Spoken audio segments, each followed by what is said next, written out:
माननीय अध्यक्ष जी, सर्वप्रथम मैं आपके माध्यम से माननीय ऋषि एवं किसान कल्याण मंत्री शिवराज सिंह अभी कुछ हुआ नहीं, उसके पहले ही धन्यवाद प्रकट करता हूँ। अभी जब होगा, विषय होगा, जब आएंगे ना, ऐसे नहीं है। उनका अभी विषय आएगा जब, कल अभी तो सालों हैं, अभी तो जनगणना होने दो, उसके बाद देखते हैं। उन्होंने मेरे प्रश्न का विस्तार पूर्वक जो जवाब दिया है, जानकारी दी है, उससे स्पष्ट है वो किसानों के लिए आर्थिक उत्थान। माननीय सदस्य, अभी कोई विषय नहीं, कोई तर्क नहीं, कोई मुद्दा नहीं, अभी कोई जनगणना हुई नहीं, विषय नहीं आया, उसके पहले इस विषय को क्यों ले रहे?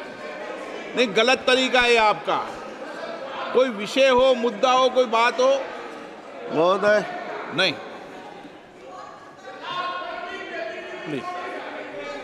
महोदय, मैं आपने इस प्रश्न के संदर्भ में माननीय मंत्री महोदय से जानना चाहूँगा कि प्रधानमंत्री फसल बीमा योजना, जो दुनिया की सबसे बड़ी फसल बीमा योजना है, इस योजना के लागू होने से अब तक किसानों द्वारा कितना प्रीमियम दिया गया है और कितने किसानों को कितनी राशि दी गई है, और साथ ही पूर्व फसल बीमा योजना की तुलना में प्रधानमंत्री फसल बीमा योजना में क्या सुधार किए गए हैं और प्राकृतिक आपदा के कारण पीड़ित किसानों के लाभ के लिए क्या प्रावधान है। माननीय अध्यक्ष महोदय, हमारे माननीय सांसद जी को मैं हृदय से धन्यवाद देना चाहता हूं। भाव साहब राजाराम जी को, वो साईं बाबा की नगरी शिरडी से आते हैं, सबका मालिक एक, श्रद्धा साबुरी, और उनके मन में किसानों के लिए दर्द है। उन्हें बहुत महत्वपूर्ण सवाल पूछा है। माननीय अध्यक्ष महोदय, किसानों की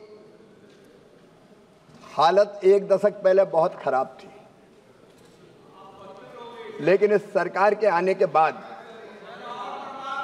एक नहीं अनेकों उपाय प्रधानमंत्री नरेंद्र मोदी जी के नेतृत्व में किए गए हैं, जिसके कारण किसानों की हालत लगातार सुधर रही है। उत्पादन बढ़ाना, उत्पादन की लागत घटाना, उत्पादन का उचित मूल्य देना, प्राकृतिक आपदा में भरपाई करना, जिसका सवाल माननीय सदस्य ने पूछा है, प्रधानमंत्री फसल बीमा योजना, कृषि का विविधीकरण, प्राकृतिक खेती का मिशन, ऐसे अनेक कदम उठाए गए हैं। और मैं आपके माध्यम से सदन को बताना चाहता हूं, प्रधानमंत्री फसल बीमा योजना के अंतर्गत 32,475 करोड़ रुपए का प्रीमियम किसानों से एकत्रित किया गया, और उसके बदले में 19 करोड़ 59 लाख किसान आवेदनों को 1,72,318 करोड़ रुपए के दावों का भुगतान किया गया, जो किसानों से एकत्रित किए गए प्रीमियम से 5 गुना अधिक है। माननीय अध्यक्ष महोदय, माननीय सदस्य ने एक और महत्वपूर्ण सवाल पूछा है। फसल बीमा योजना पहले भी थी, लेकिन वो डिफेक्टिव थी, उसमें कई परिवर्तन किए गए। जैसे पहले प्रावधान था, राष्ट्रीय कृषि बीमा योजना में क्या 100% क्षति होगी तब राज्य और केंद्र सरकार दावे की भुगतान की राशि का वहन करेंगे, और उसमें अनावश्यक देरी होती थी, कभी राज्य का पैसा नहीं आया, कभी केंद्र का पैसा नहीं आया। प्रधानमंत्री फसल बीमा योजना में संपूर्ण जोखिम बीमा कंपनी को वहन करना होता है। मैं माननीय सदस्य महोदय को बताना चाहूंगा, फसल बीमा योजना की इकाई पहले तहसील हुआ करती थी, गांव नहीं होता था, पंचायत नहीं होती थी। और तहसील की इकाई होने का मतलब यह है कि अगर एक गांव के किसानों की फसल बर्बाद हो जाए तो राहत नहीं मिलेगी, 10 गांव के किसानों की फसल बर्बाद हो जाए तो राहत नहीं मिलेगी, जब पूरी तहसील के किसानों की फसल बर्बाद होगी तब राहत मिलेगी। मतलब एक गांव 10 गांव के किसानों की फसल खराब हो तो वो भगवान से प्रार्थना करे कि सबकी खराब हो जाए तो हमें राहत मिलेगी।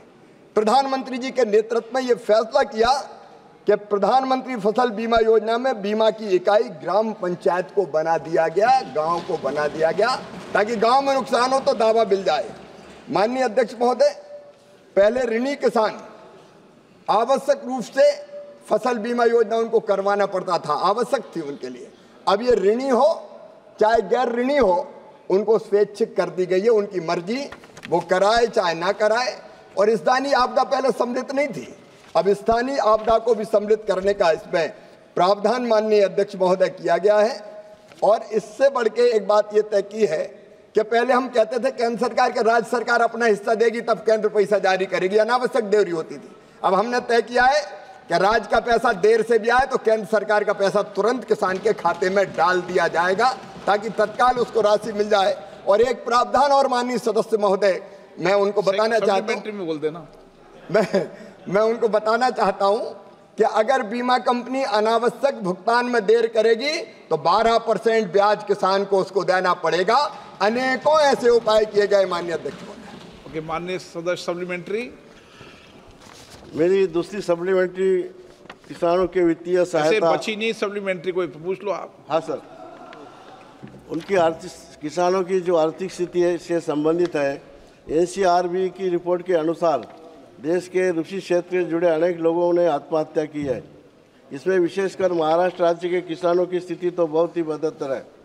किसानों को मजबूर आत्महत्या करनी पड़ती है। आपका प्रश्न क्या है? इसलिए मैं आपके माध्यम से माननीय मंत्री महोदय से जानना चाहूँगा कि किसानों को वित्तीय सहायता की आवश्यकता न हो और वो आत्मनिर्भर बन सके, इसके लिए केंद्र सरकार ने किसानों को उनकी फसल का वाजिब मूल्य दिलवाने, कर्ज की समस्या के निजात दिलाने, फसल को कीट और रोगों से बचाने, बीज और उर्वरकों की कम कीमतें सुनिश्चित किए जाने। आप तो इतना लंबा प्रश्न पूछ रहे हो कि पूरी डिबेट हो जाएगी। माननीय मंत्री जी, आप तो शॉर्ट बता दो सब योजना पर। ठीक है माननीय अध्यक्ष महोदय, किसान हितैषी सांसद है, मैं उनको धन्यवाद देता हूँ। बड़ा व्यापक प्रश्न उन्होंने पूछा है। आप व्यापक जवाब मत देने लगे। अब प्रश्न व्यापक है माननीय अध्यक्ष महोदय, तो मैं क्या कर सकता हूं? और माननीय सदस्य बहुत सारे उनने पूछा है तो इतनी योजनाएं माननीय अध्यक्ष महोदय, प्रधानमंत्री किसान सम्मान निधि, इसलिए कि छोटे किसान को दिक्कत ना हो कृषि आदानों को देने में। किसान क्रेडिट की राशि अभी तो 3 लाख से बढ़ा के 5 लाख रुपया कर दी गई ताकि प्राइवेट किसी हमारे व्यापारी से जाके उनको पैसा ना लेना पड़े। उर्वरक सब्सिडी माननीय अध्यक्ष महोदय, मैं बधाई दूंगा प्रधानमंत्री नरेंद्र मोदी जी को, 1,95,000 करोड़ रुपया फर्टिलाइजर की सब्सिडी किसानों को देने का काम इस सरकार ने किया है। प्रधानमंत्री फसल बीमा योजना का विवरण मैंने अभी यह माननीय अध्यक्ष महोदय दिया है। सूक्ष्म सिंचाई योजना है, नए उन्नत बीज हम ICR के माध्यम से तैयार करके किसानों को देने का प्रयास कर रहे हैं। कृषि का मैकेनाइजेशन है, जब नुकसान हो जाए तो उसकी भरपाई का प्रावधान है। कृषि का विविधीकरण है, फलों की खेती, फूलों की खेती, सब्जियों की खेती, औषधि खेती, मसालों की खेती, पशुपालन, मछली पालन, मधुमक्खी पालन, कृषि वानिकी, इतने काम किए हैं कि आज किसान की हालत लगातार ठीक होती चली जा रही है। और मैं माननीय आपके माध्यम से माननीय सदस्य को आश्वस्त करना चाहता हूं, मोदी जी के नेतृत्व में किसानों की हालत ठीक करने में ये सरकार कोई कसर नहीं छोड़ेगी। और अब माननीय अध्यक्ष महोदय, मैं भी आज से ग्रस्त आश्रम से वानप्रस्थ आश्रम में जा रहा हूं। आज मेरे बेटों की शादी का रिसेप्शन है, सबको मैंने निमंत्रित किया है। कल से मैं वानप्रस्थी हो जाऊंगा और पूरा समय किसानों की सेवा में लगाऊंगा, क्योंकि उनकी सेवा ही मेरे लिए भगवान की पूजा है। साई दृष्टी नेत्र सेवा चष्माघर, अकोले शहरातील सर्व अत्याधुनिक सुविधा उपलब्ध असलेले एकमेव अद्ययावत शोरूम म्हणजेच साई दृष्टी नेत्र सेवा चष्माघर। आमच्याकडे Titan, Fastrack, Puma, Oakley, Velocity, CK, Ray-Ban, ID, Vogue, Police, Stepper, Scott, Carrera, Tommy Hilfiger, Killer, Crizal, Zeiss, Prime, Bronzer, Yash, Bausch and Lomb, Johnson and Johnson, Alcon आदी कंपन्यांच्या फ्रेम्स, सनग्लासेस, लेन्सेस व contact lenses योग्य दरात उपलब्ध। तसेच Titan company लेन्सेसचे एकमेव अधिकृत विक्रेते। आता अकोल्यात प्रथमच ऑटो मशीनद्वारे चष्म्याची रोबोटिक फिटिंग, प्रोग्रेसिव्ह चष्म्यासाठी डोळ्यांचे व चष्म्याचे अचूक मोजमाप करण्यासाठी जाईस कंपनीचे सॉफ्टवेअर असलेला ॲपल कंपनीचा टॅब, तज्ञ ऑप्टोमेट्रिस्ट कडून कॉम्प्युटरद्वारे डोळ्यांची मोफत तपासणी, डोळ्यांची मायक्रोस्कोपिक तपासणी, काच बिंदूचे अचूक निदान करण्यासाठी डिजिटल टोनोपेनद्वारे डोळ्यांचे इंट्राऑक्युलर प्रेशर मोजणे, पॅकीमीटरद्वारे बुबुळाची जाडी मोजणे, कॉन्टॅक्ट लेन्सेसच्या अचूकतेसाठी कॅरेटोमीटरद्वारे बुबुळाचं मोजमाप करणे आदी अत्याधुनिक सुविधा उपलब्ध असलेले अकोले शहरातील एकमेव चष्माघर. आपल्या अनमोल डोळ्यांच्या समस्येसाठी बिर्ला आय हॉस्पिटल नाशिक यांच्या माध्यमातून तज्ञ डॉक्टर दर गुरुवारी सकाळी 10:30 ते 3:30 पर्यंत साई दृष्टी नेत्रसेवा चष्माघर इथे उपलब्ध राहतील. आमचा पत्ता साई दृष्टी नेत्रसेवा चष्माघर, अकोले बस स्थानकाच्या मागील बाजूस, जय महाराष्ट्र हॉटेलच्या पाठीमागे, अकोले, तालुका अकोले, जिल्हा अहमदनगर. संपर्क 91 36 52 93 93.